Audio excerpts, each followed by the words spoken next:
Hi and welcome. My name is Robert Anderson, and I'm here to present to you the cybersecurity risk and strategy. Thanks for inviting me to come today, and I will take about 10 minutes of your time to go through some high-level areas about cybersecurity with you and your board. I'm going to start by sharing my screen.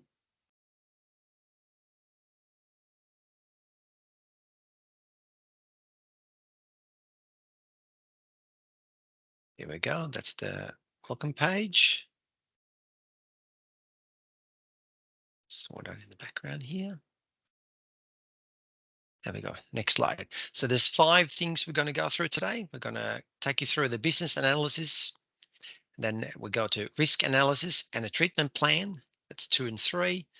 Number 4 is control recommendations. And number 5 is an incident response plan. I will stick to a fairly high level presentation and we can take questions at the end.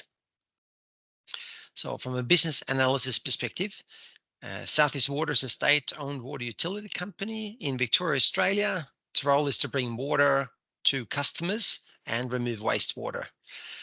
The drivers and priorities for South East Water is data and asset security, so protection of assets, physical assets, as much as systems and data assets from various threats. Governance and compliance is a second driver and priority. So compliance with legal and regulatory requirements, including privacy and critical infrastructure laws, is an important driver, and a continual improvement mindset and framework to ensure secure management of all the information and data available in our organization. Key stakeholders varies from the board to the executive team and general managers. That's sort of more your informed consult and your accountable, responsible part in the event of cybersecurity threat is your CIO, the cybersecurity and IT operations team, and of course, all other employees and their responsibilities in terms of making sure that the social aspect of cybersecurity is safe as well.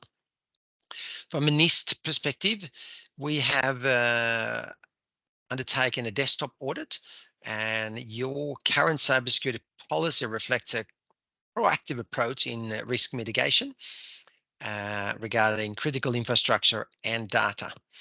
So it really emphasizes 3 areas. So it's mitigating security risks, compliance with legal and regulatory requirements, and a security culture embedded in the organization. Based on that,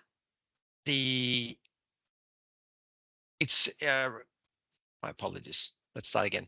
Based on that, those findings, it's a NIST Tier 2 risk-informed approach, transitioning towards a Tier 3 repeatable approach. Okay, over to the risk analysis and treatment plan. This is a big, messy sheet, but I will talk you through it, and it just summarizes all our findings on one sheet. So it's really on the left flank on the screen, we have your priority assets, which is 1, 2, 3, 4, 5. So Atlassian Suite, ERP system, customer portal, employee email, and the Azure cloud. Following the top line there, we have the threats. So each priority asset has 5 threats to them. Moving towards the right, as the heading says, is impact score and the probability score of that to happen. That equals a risk score of 20. So 5 times 4 is 20. So that's the risk score we got. Then what kind of action I'm going to take to that? So that particular example will be to mitigate. A very short high-level description of it, like a 1 word, how we're going to mitigate it. So multi-factor authentication and patching, and where in the cyber attack life cycle it resonates with that particular threat. So in the detail, you can follow a line across from left to right that will show you the path for that particular threat, for that particular asset.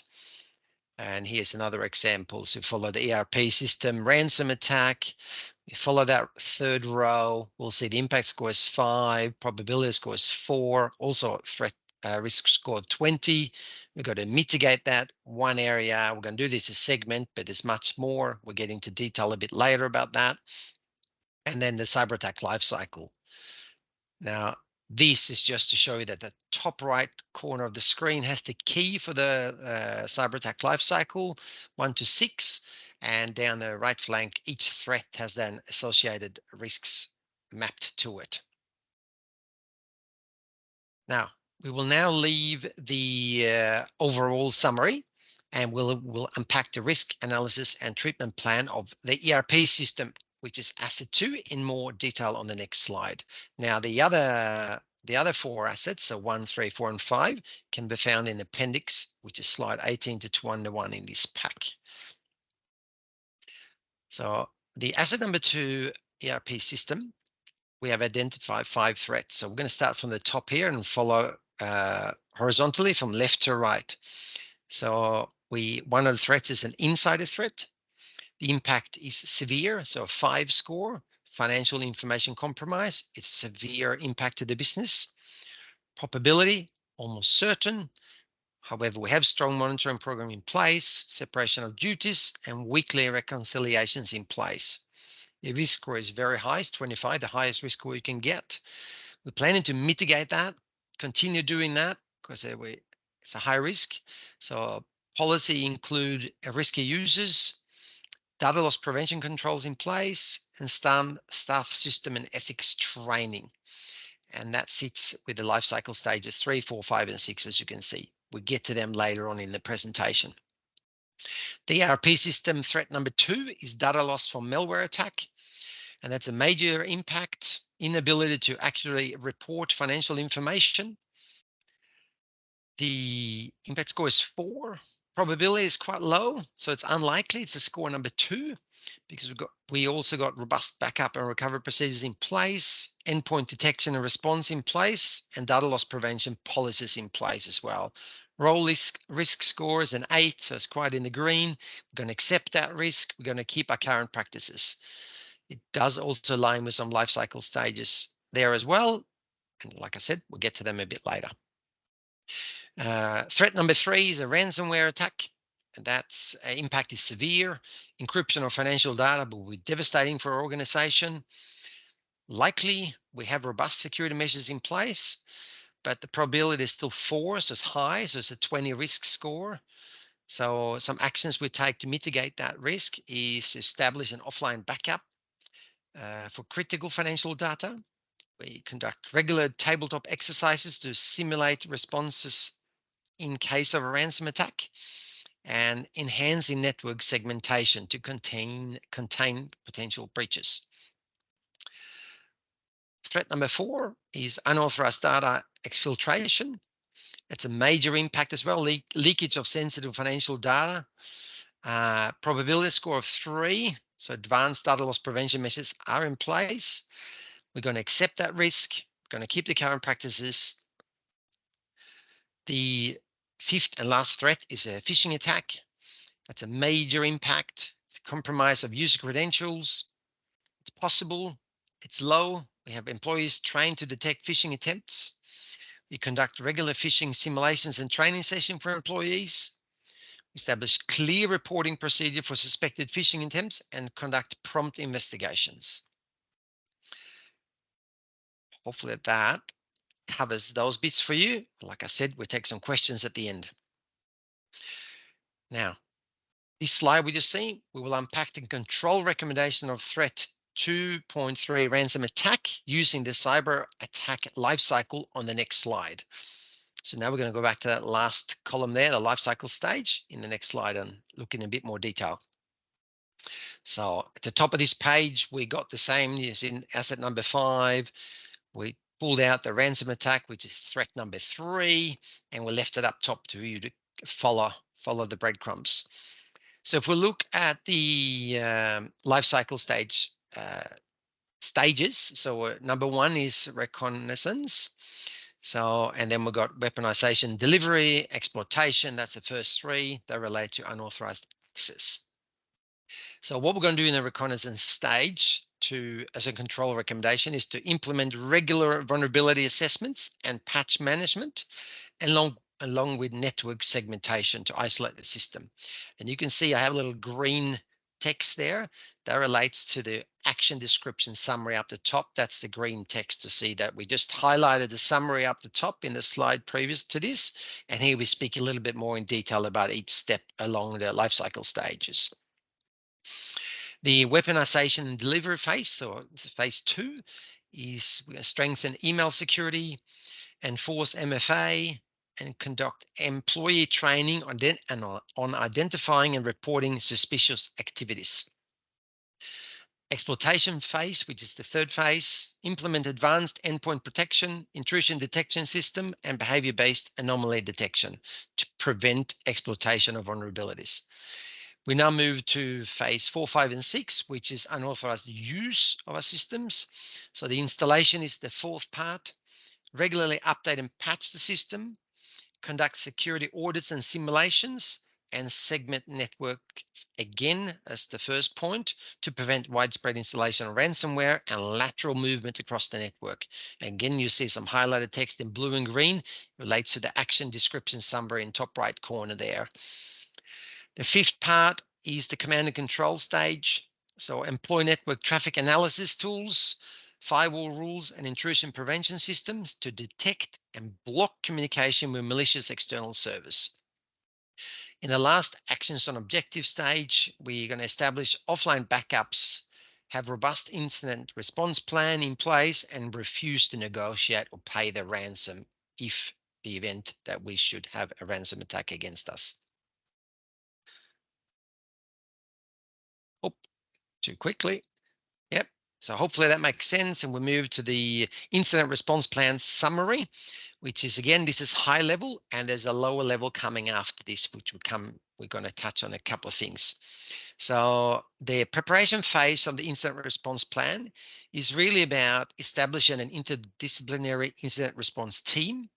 We're going to develop procedures, train staff, and define roles.